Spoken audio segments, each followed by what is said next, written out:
Hello folks, this is Raging Amish, and welcome to my 100th video! Yay!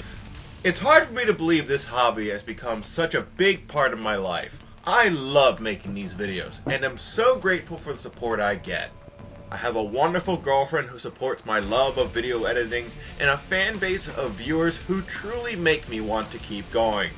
That being said, I have another group of listeners who are here for other reasons. You can't make YouTube videos without making a few people unhappy, and I can definitely tell you I have my fair share of trolls. For the most part, I've held my tongue. Well, bump that. Now it's my turn to fire back, or at least explain myself. For the sake of sanity, I'm limiting this to my Black Ops videos. If we go back to my Modern Warfare 2 videos, I could write an encyclopedia of the mistakes I've made. With that said, welcome to my top 10 complaints and screw-ups. Number 10. The Uzi is a good gun, you idiot! This one goes back to my Uzi review. I tore into the Uzi and blamed Treyarch for basically designing a pointless gun. What I don't get is why so many people felt the need to come after me and defend this weapon. I never once said you couldn't do well with the gun. As a matter of fact, I said that at least twice.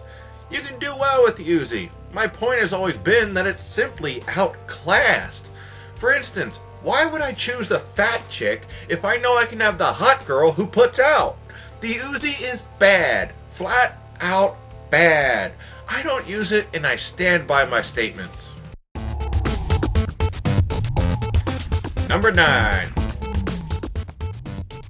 People hate the AUG. What world are you living in where they don't? This is one of my more recent points of disagreement. Many of you have made it quite clear that people do hate the AUG and that I'm off base. Looking back, I realize I could have been a bit clearer with what I was trying to prove. I'm aware of people referring to the FAMAS and AUG as the FAM-AUG, and certainly understand that many people go after the AUG just as much as the FAMAS. My point was more that I didn't understand how the FAMAS is so much more popular than the AUG when the guns truly are so similar. One is overused to no end, and the other is a bit of a rare sighting. Here's the stat sheet I mentioned in the review. The Galil is number 3, not the AUG. That makes no sense. You'll see the FAMAS everywhere, but rarely the AUG. Even more puzzling to me is the whole mentality of use the AK-74 or FAMAS. Using anything else is stupid. Yeah, thank you for him, Charles. I can already tell you that I hate people who say this, but I am still puzzled how the AUG almost never enters the picture in the eyes of these self-labeled saviors. In the end, it doesn't have to make sense. I'm just running this by you guys to make sure I'm not the only one who sees this. Number 8. Stop using the RC car, you cretin! I'll never hear the end of this one. As many of you have noticed, I tend to use the RC car. I like using the lower kill streaks. Always have. My playstyle is very aggressive, and I prefer to get many smaller streaks rather than camp for the bigger ones. In Black Ops, I did start out using the spy plane at all times, but found myself getting frustrated by Ghost. I won't say Ghost is everywhere, but it's definitely more popular than Cold-Blooded was in Modern Warfare 2. I got sick of having blank radar screens for my spy planes, so I switched to the car, and my game improved immensely. The cars are my personal FU to all of the Wookiee suits I see in Black Ops, and this is also why I want stopping power back. The popularity of Ghost and iffy usefulness of the spy plane slows down the pace of Call of Duty. Until this changes, I'm using my cars, and I feel no shame for doing so. Number 7. The Olympia isn't an SMG, you retard. Thanks for that last bit. Anyway, yeah, this one's pretty sad. At the beginning of my Olympia review, I have front and center SMGs of Black Ops. That's really bad, and there's no excuse for it. Obviously, the Olympia is a shotgun, and this mistake embarrassingly stays there to this day. Number 6. Xbox Ahoy is better than you. Dear God, how many times do I have to read comments about this? So many people come after me assuming I'm trying to rip off Xbox Ahoy. Let's clear the air here. I had no idea who he was or that he even existed when I started out. If anyone inspired these reviews, it was the Nostalgia Critic. I'm a big fan of a website called thatguywiththeglasses.com or Channel Awesome, whatever you want to call it. And at the forefront of that site is a gentleman putting out high quality reviews that make me laugh my balls off to horrible movies. I knew I could never review movies that I didn't care about, so I chose a subject that I did like, Call of Duty. Xbox Ahoy has nothing to do with me making my videos. The man puts out good content, but he was never the inspiration for these reviews. Plain and simple. Number 5. Get on the PS3 more often. Or for that matter, get on more period.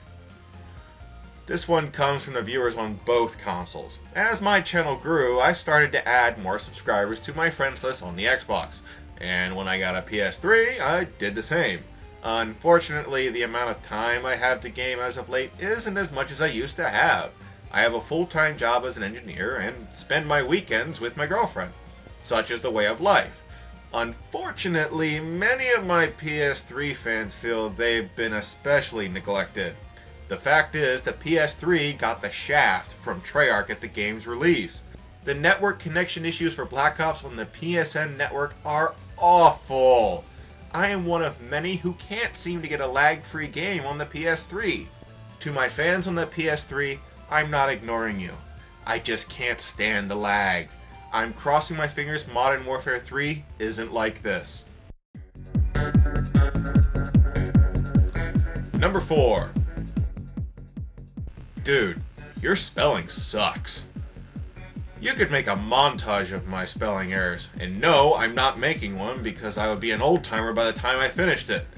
The fact is, I am the writer and editor of all my videos, and these errors occasionally slip by. There's really not a lot to say here.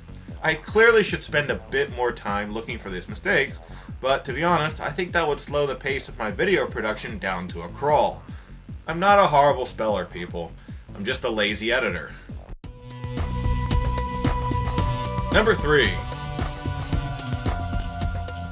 You got the stats wrong.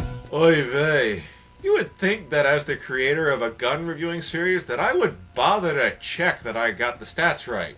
But somehow I've managed to get the stats wrong on more than one occasion. Thankfully, it's normally small stuff, but even I can't deny that I've made some pretty bad mistakes. The worst one was my MPL review, which I took down and re-uploaded. I originally said the MPL had the recoil profile of the Spectre, and if you go back in and listen, you can probably hear where I changed that section of the review. There's no defending this one, folks. Even I'll admit, when I do this, it's a shining moment of idiocy. Number 2. Dude, post more often. I've got to admit, I smile a bit when I see this one. My goal has always been to produce content that makes my viewer want to see more. In the battle of quality versus quantity, I will always voice the need for quality. So many YouTube channels put out a video daily, or worse, several daily. These channels churn out so many videos as a way to cash in on as many views as they can. And to be honest, I think that's a slap in the face to your viewer. I'll warn you right now, I'm probably going to start to sound a little preachy, but I need to get this off my chest. You can only get so much quality in a video if you're putting it out with less than a day's work, and the end result is really unsatisfying to watch. The videos tend to be commentaries, or worse, giveaway videos. I can't be the only one who finds watching these videos to be a waste of time. Hell, remember how I talked about the Nostalgia Critic? When he does commentary, he actually apologizes to his viewer. He feels guilty for half-assing it and doing an unscripted video that really doesn't take all that much effort. I know, I'm such a fanboy, but that mentality really sticks with me. I know some of you are going to shoot back and say, get down off your cross, Amish. You do commentary. You're a hypocrite. Indeed, I do make commentaries here and there, but that's never been the norm for me. The fact is, commentary is the best way to get a bit more personal and talk in a way that I can't do in my reviews. It's needed, and I don't do it more than I have to. It's no coincidence that my favorite gaming YouTubers don't specialize in commentary. Guys like Ask a Capper, Tryhard Ninja, Sazin13, and Freddy W have always been what I want to see from gaming videos. Obviously, there are more guys I enjoy watching, like Skrillakev. Bro, I know you're out there, I love ya.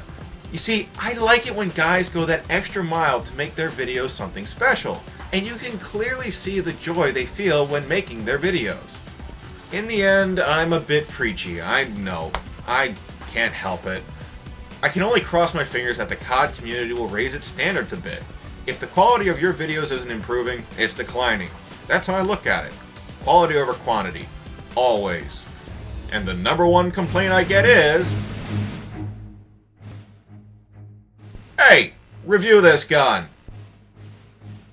I cannot tell you how much I get this one. Granted, you guys are generally very polite, but my inbox is always full of requests for reviews that I haven't done yet. To be clear, I review what I want to review, and the only goal I have is to review all of the primaries. Past that, I don't know what or how much I'll do. Here's a couple guidelines you should know. 1. I don't want to review similar guns one after the other. When I did this with the SMGs, I drove myself crazy. Here's a good example of a review that I won't do for a while. I won't review the AK-47 anytime soon.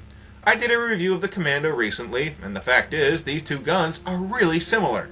2. I review guns that I can think of a bit for. The writing process goes so much smoother if I can think of a funny bit for the video. I don't want to force humor, it has to come naturally, and that's a big part of choosing stuff to review. 3. I'm not really interested in reviewing secondaries or generally bad weapons. Getting the footage is a pain. In the future, I think I will use subscriber clips for stuff I don't want to get footage for, but that's not something I'm doing yet. Keep these guidelines in mind. They really do choose what reviews I choose to do. I don't mean to be a douche, but this is my site, and I go about things the way I want to. If I can't have fun with the videos, then I don't see the point in making them. Thanks for watching. That was my top 10 complaints and screw-ups. Hope it lived up to the hype of the 100th video. Join me next time, where I'll be reviewing the Dragunov. I'll see you there.